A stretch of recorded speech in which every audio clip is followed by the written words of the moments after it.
guys, welcome to the channel. It's Adam ND72. So today we're back with the CLS55. So this is my CLS55. It's a 2006.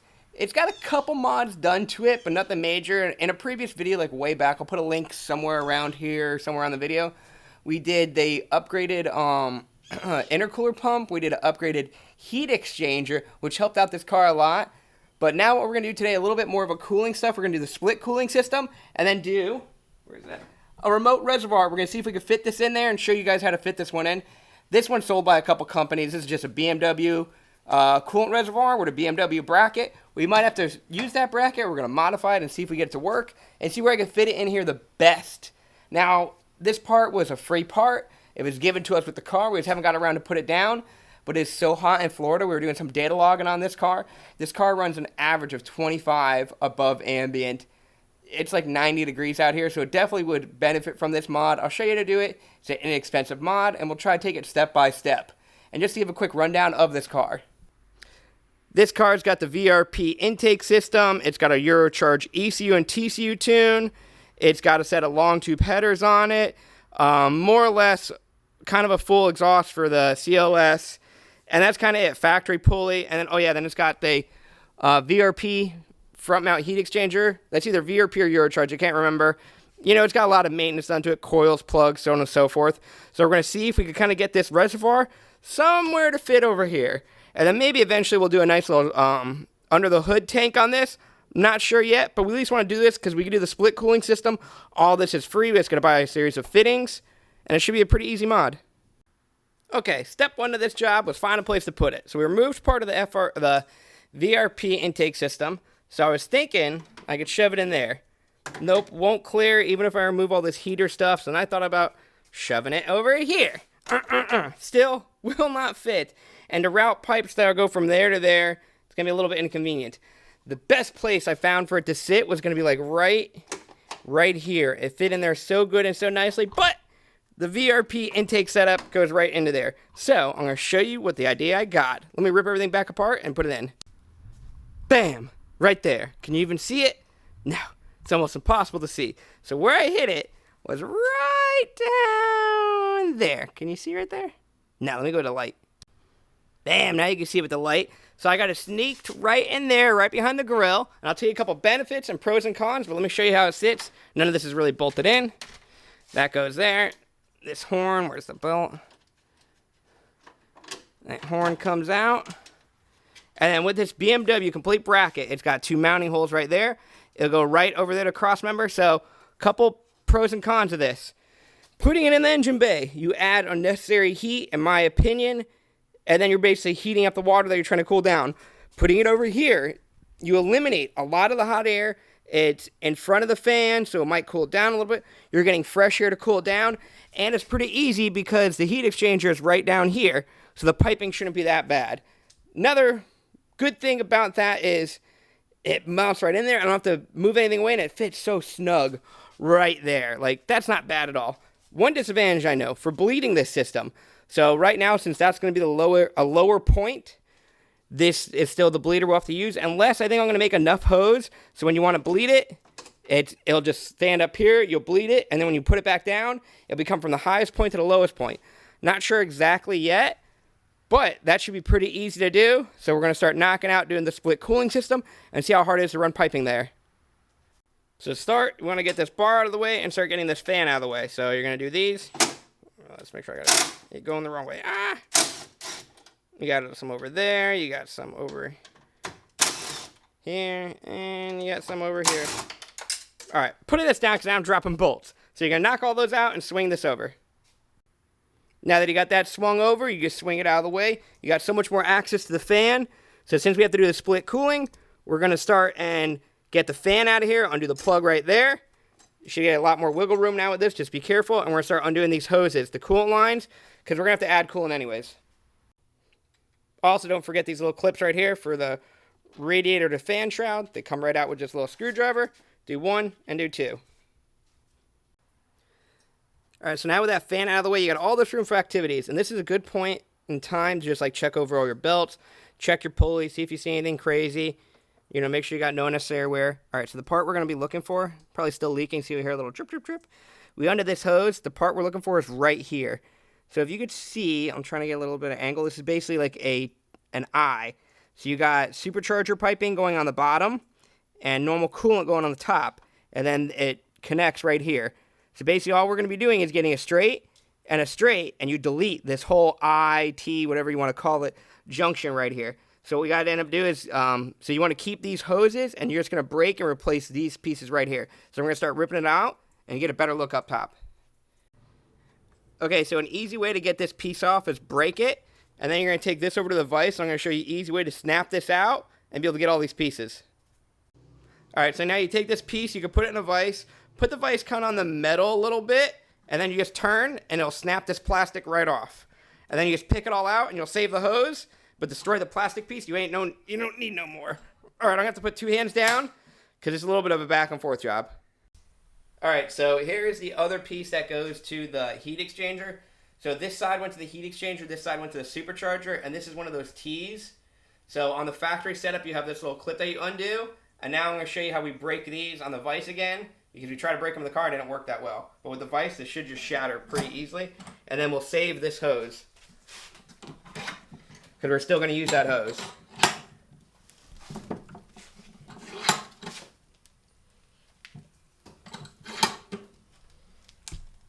Hear it snap.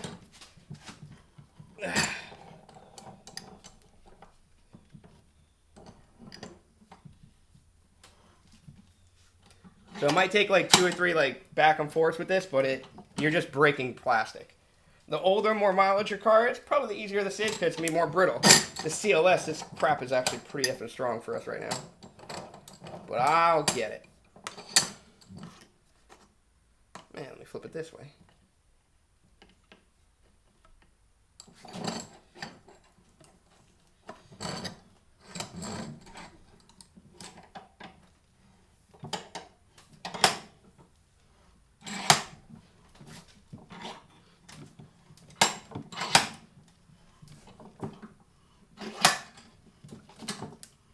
See, it broke again, and then now you should just be able to spin it and just keep working this thing out. It should be all crushed now. Alright, so once you get it, you pick it all, you take the ring off, and then you got a perfectly good steel hose that you can put normal clamps on, and we're going to go put this back on the car, and we should be able to reuse this fitting. So now we got this part of the hose that we just cut off. Remember all the braking? So this one goes to the supercharger, and then what I have is an adapter, because we're going to go from 3/4 over here to 5/8, just because it's what fits into the rest of the reservoir and all that stuff. So you just can buy an adapter. They're at like O'Reilly's or whatever. It's literally just a barbed, not really in a barb, but a thing like this, and it'll fit right in there. So this is 3/4, and that's 5/8. And then what we're going to do is we're going to route it all back in there. We're going to mock it up first. So we're going to put this all in there, and then it's going to shoot the gap right over here. So if you look in between the radiator and the car, you have a teeny gap. That 5/8 fits in there perfectly. Here, hold on. See the gap right there? It'll fit in there perfectly. I don't know if you can see it. I'll even put my finger. Can you see my finger? Yeah, it's right there. Yeah. Right there, that gap. Mm-hmm. So we're going to put this back on there and then feed this through. All right, so the other hose that you have to work with is the part going to the heat exchanger. So that part's going to be right down here. Yep. So right here is where it's going to be this factory 90, which we trimmed it right here, right by my finger. And then we have this hose that's going up there with a 5/8 90, and then it's going to be pushed right into here. So we're going to get all the clamps and clamp it all down, and then I'll show you what it looks like from up top. So as we've shown you, that bottom hose goes there, and then it goes right to the reservoir. This is where we mounted it. We got a few self-tappers that are insulated. It literally bolts right over there. The cap goes easy on and off. Granted, the grill will be in the way, but you still have a pretty big hole over here. It clears all the lines and all the coolers and fits in there basically perfectly. It's isolated from the engine bay. Make sure you get all your clamps and all your stuff tightened up. And then all we have to do is tighten up one more clamp. And then we're going to add water to it. And we should be pretty good. So far, very happy with it. Okay, so the last connection is this one that we made straight when usually this had the T. So make sure you got your clamp ready. And then you just put it right in. It'll fit right into there. And then make sure you got the angle. I might have to trim a little bit of the hose. Oh no, it fits perfect. It's going to go right in there. So I'm going to tighten this one up and then snap it in real quick.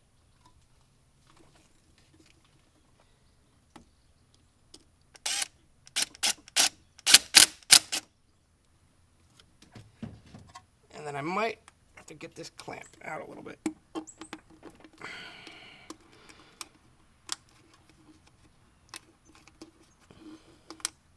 There, that clamps out.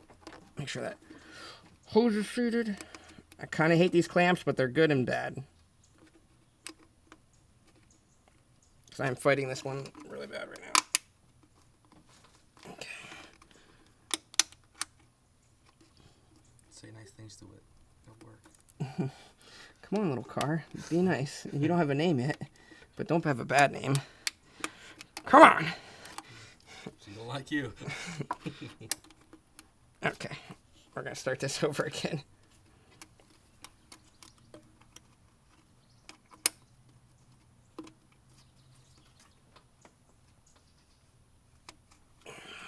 Like right there. All right, let me get a screwdriver.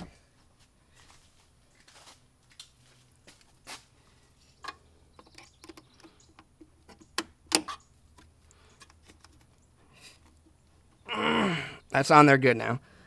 We'll pressure test it, but that should be on there pretty good. So then all this stuff is basically, remember how before it had the T that came down here, and before it connected these two, as you see they both got straights now. We're still using most of the factory hoses, so the benefit of that is this one still clips in there. Might have to twist it around a little bit, but that'll still click in there, that still goes there. And we're all done. We're gonna pressure test it, put it all back together, and we'll go for, after we pressure test and everything, we'll go for a nice little test drive. So we got the bottle and everything going in there. It all fits tight. It's all going.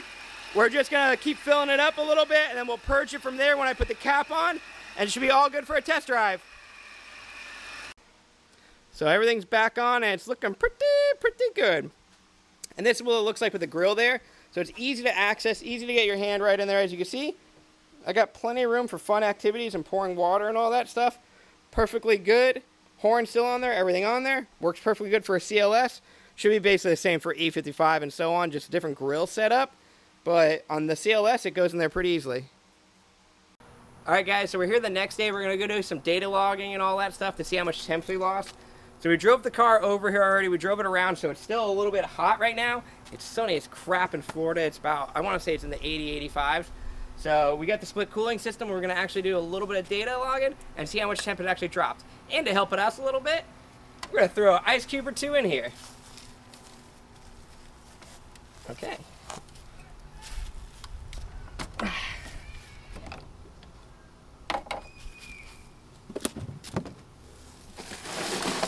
We got our fancy dancy little ice thing. I don't know how much ice we actually could even fit in here. And there's no real drain, so it's just gonna push it'll just push the water out. Oh, that's not doing too much. 2 cubes? Oh yeah, game changer. 2.5, 3 cubes, 4 cubes. I think you just dropped a whole second with that ice. 5 cubes. We won't count that cube. 6, 7, 8 cubes, 9 cubes, 10 cubes, 11 cubes. You're fitting a lot more than I thought you could.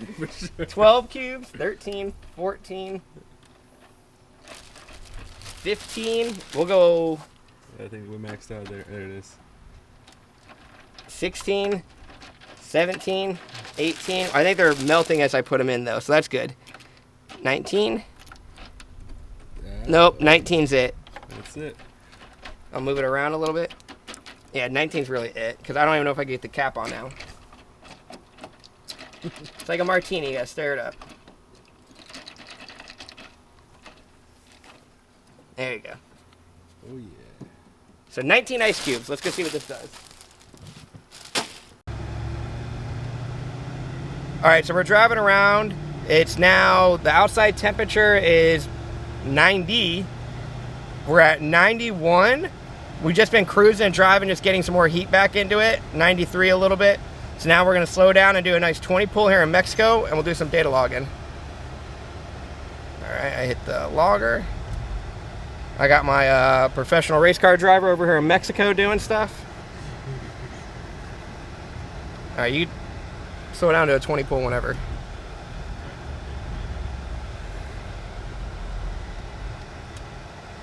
Oh yeah, we also got the AC on. It's a little bit hot out outside. That guy's turning in.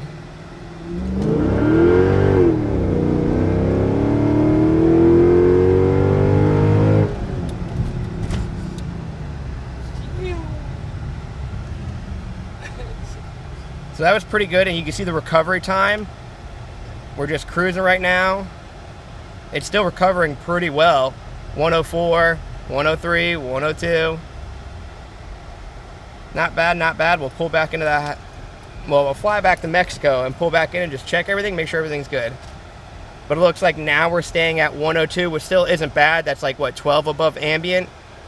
So pretty good. 100, yeah, it just keeps dropping, so the recovery's not bad either.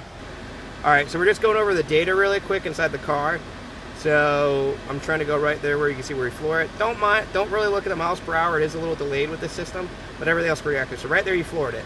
So you're starting off at, when it's going up roughly at 90, you know, we're at 95. It's going up to 100 degrees air intake temp, and now we're getting in a boost. So right there you can see our boost. We're at 2 PSI. So this car is only running 8.1 is our PSI max, and it looks like our max temp was 122. So that's not bad. So you gotta remember, this car, we got the, it's a factory pulley. It's got long tube headers.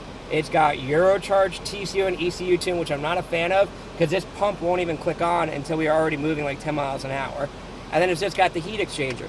So it's got cooling mods, and the only power mod is a tune and long tube headers. So it performs pretty well. We're not doing too much boost. You can see this is just 8 PSI with long tube headers, and this exhaust, it's 8 PSI or 8.1. So that's not high. We're hitting 121 as the max for air intake temps with this setting, and we're at like 95 degrees out now. Before, we used to hit like 140, 160 on a full pool, and we used to ambient. So when we used to drive around, it used to always be 30 degrees above ambient. Now, when just driving around normal, we're roughly 10 degrees above ambient, give or take. So the split cooling, even with that teeny little reservoir, granted we shoved like 20 ice cubes in there, I don't think they mattered that much. I want to say they were probably melted by the time we actually did the pool, but they probably helped a little bit. So very happy with the mod. Hopefully I'll put more of you guys wanting to mod these cars and stuff like that. I hope you guys liked the video. Make sure you guys put a like and subscribe down there, a comment down there. Anything else you want us to see us do to the CLS platform. We got some other ideas right now, but this car is not going to be so fast as the E55. This one's more of just like a cruiser, stuff that normal people will do. Not a lot of people are doing an ice tank, but a lot of people will do that little reservoir. It's so clean, it's so convenient, just put right there as I showed you. Some people don't upgrade their pulley, so we have factory pulley. Headers, a lot of people do that, so I hope this build is something that a lot of people like, and we'll catch you guys later. Wait, what? No! What? I meant go talk to her. Nope, it's gotta be a lady wrestling match. Hey Meg, Thanksgiving's over. Come help me with the Christmas decorations.